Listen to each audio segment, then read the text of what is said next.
Chegamos ao capítulo 11 do Evangelho de João, e aqui de fato é o capítulo divisor de águas, porque Jesus faz aqui o seu maior milagre.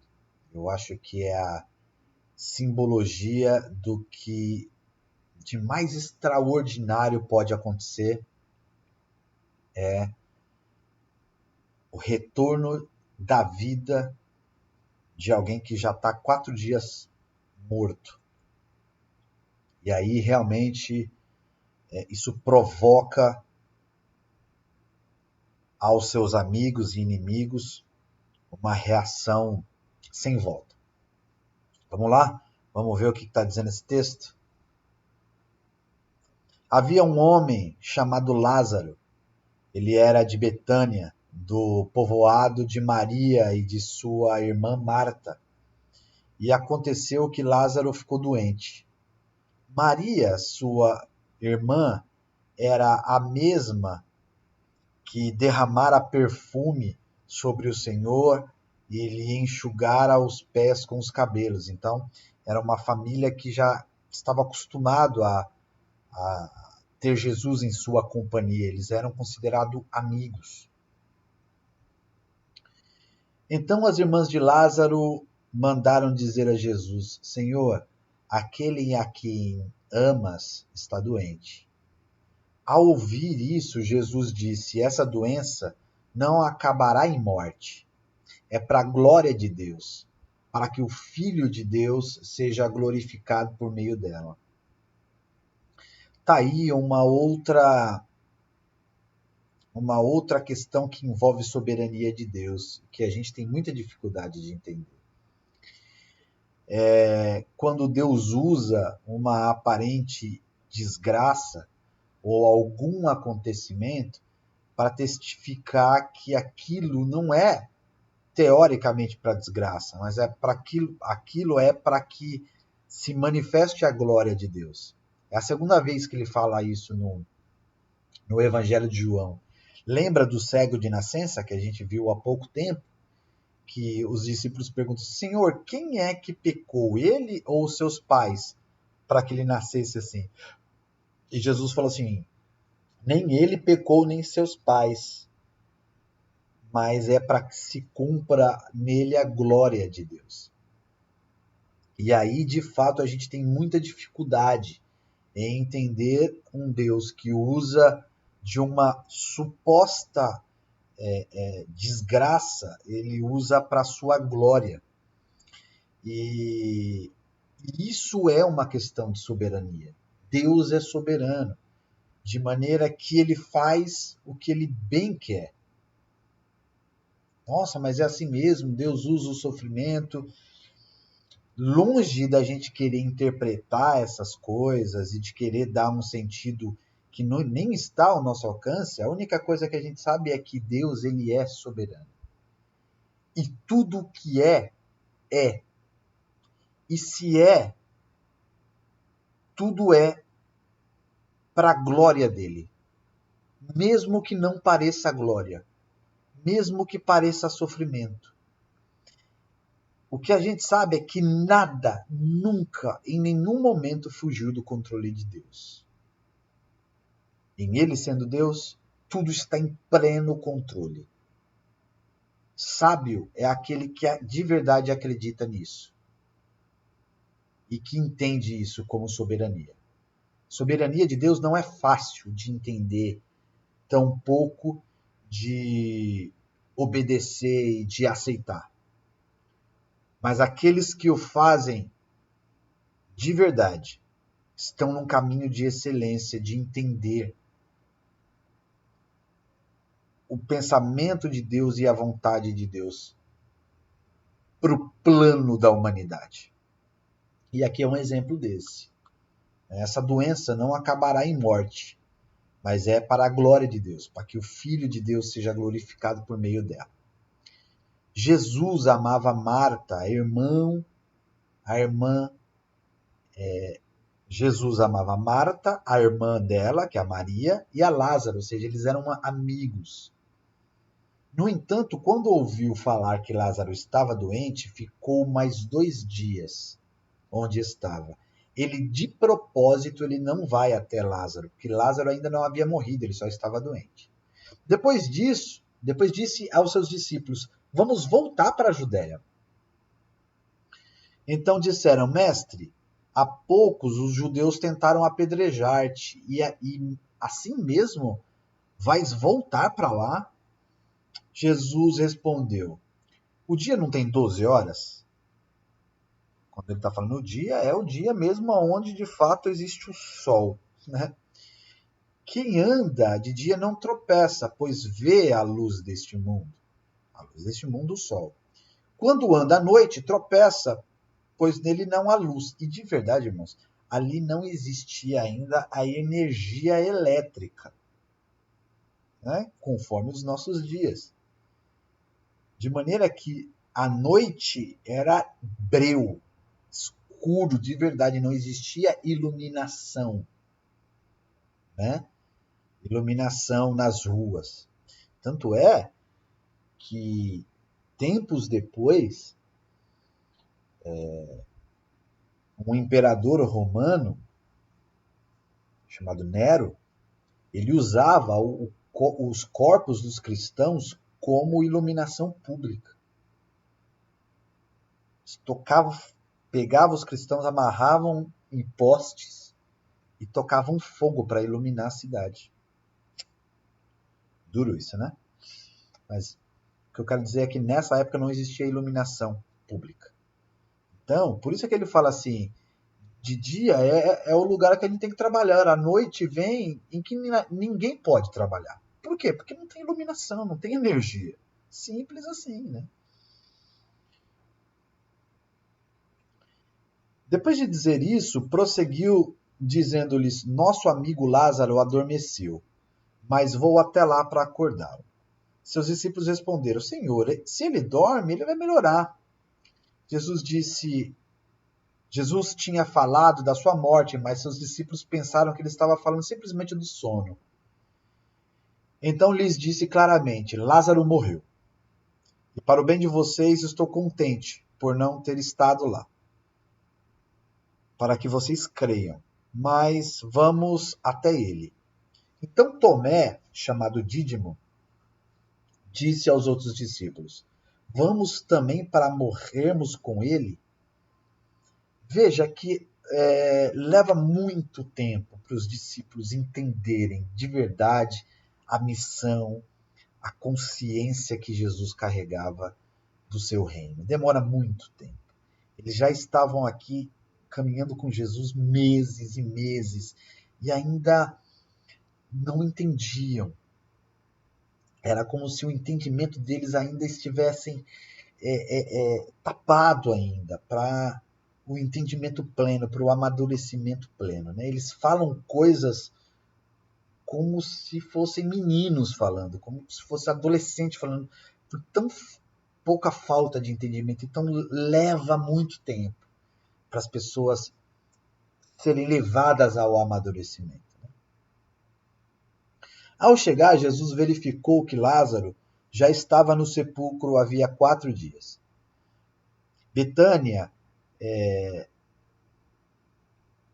estava a cerca de 3 quilômetros de Jerusalém. E muitos judeus tinham ido visitar Marta e Maria para confortá-las pela perda do irmão. Quando Marta ouviu que Jesus estava chegando, foi encontrá-lo, mas Maria ficou em casa. Disse Marta a Jesus: Senhor, se estivesse aqui, meu irmão não teria morrido. Mas sei que mesmo agora Deus te dará tudo o que pedires. Disse-lhe Jesus: O seu irmão vai ressuscitar. Marta respondeu: Eu sei que ele vai ressuscitar na ressurreição, no último dia. Disse-lhe Jesus: Eu sou a ressurreição e a vida. Aquele que crê em mim, ainda que morra, viverá. E quem vive e crê em mim não morrerá eternamente. Você crê nisso? Ela lhe respondeu: Sim, Senhor. Eu tenho crido que tu és o Cristo, Filho de Deus, que devia vir ao mundo. E depois de dizer isso, foi para casa e, chamando à parte Maria, disse: O Mestre está aqui e está chamando você. Ao ouvir isso, Maria levantou-se depressa e foi ao encontro dele. Jesus ainda não tinha entrado no povoado, mas estava no lugar onde Marta o encontrara. Quando notaram que ela se levantou depressa e saiu, os judeus que estavam confortando em casa seguiram-na, supondo que ela ia ao sepulcro para ali chorar. Chegando ao lugar onde Jesus estava e vendo, Maria prostrou-se aos seus pés e disse: Senhor, se estivesse aqui, meu irmão não teria morrido. Ela falou exatamente o que a irmã falou. Ao ver chorando Maria e os judeus os judeus que a acompanhavam, Jesus agitou-se no seu espírito e perturbou-se. Onde colocaram? Perguntou ele. Vem e vê, Senhor. Responderam eles. Jesus chorou. O menor versículo da Bíblia, né? Jesus chorou. O menor versículo que carrega uma dimensão de humanidade de Deus incrível. Jesus, sabendo o que ia acontecer, sabendo que ele iria ressuscitar Lázaro, mesmo assim se compadeceu da compaixão dos seres humanos que amam e que perdem um ente querido. Então os judeus disseram: Vejam como ele o amava. Mas alguns deles disseram: Ele que abriu os olhos do cego não podia ter impedido que esse homem morresse? Veja que sempre tem alguém que de fato carrega a vida com cinismo, né? Como sempre tem gente assim. Jesus, outra vez, profundamente comovido, foi até o sepulcro. Era uma gruta com uma pedra colocada na entrada. Tirem a pedra, disse ele. Disse Marta, irmã do morto. Senhor, ele já cheira mal, pois já faz 4 dias. Jesus lhe disse: Não lhe farei eu. Se você cresce, viria a glória de Deus. Então tiraram a pedra. Jesus olhou para cima e disse: Pai, eu te agradeço porque me ouviste.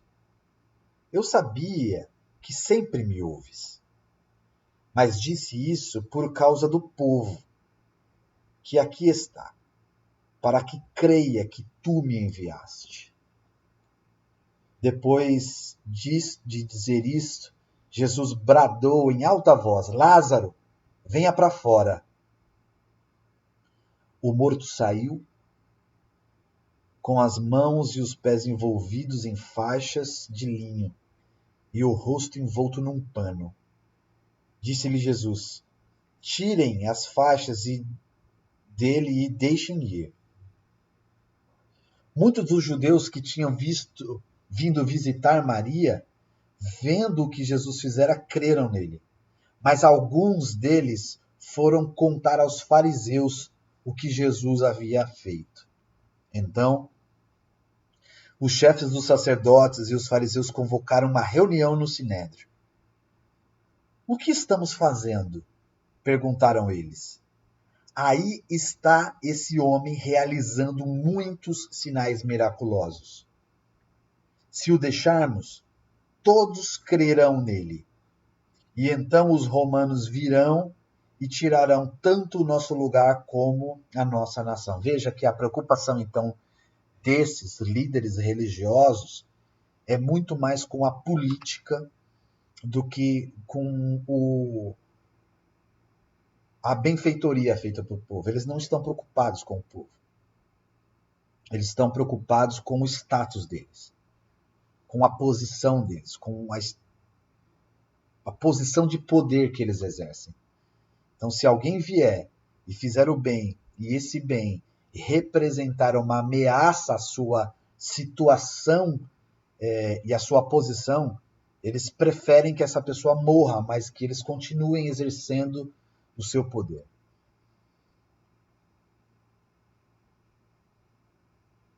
Então, um deles, chamado Caifás, que naquele ano era o sumo sacerdote, tomou a palavra e disse: Nada sabeis. Não percebeis que vos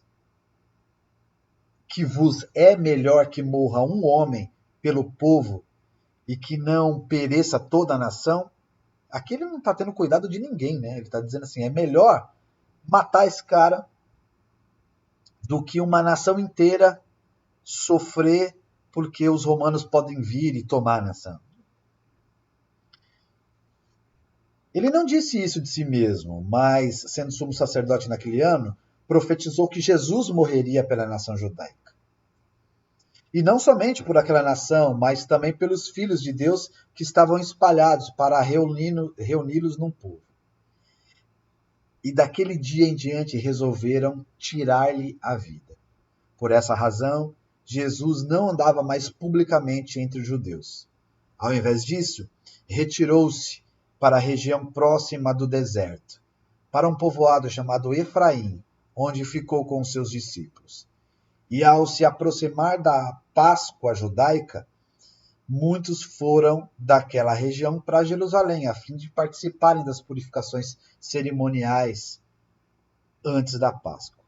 Continuavam procurando Jesus e no templo perguntaram uns aos outros: O que vocês acham? Será que ele virá à festa?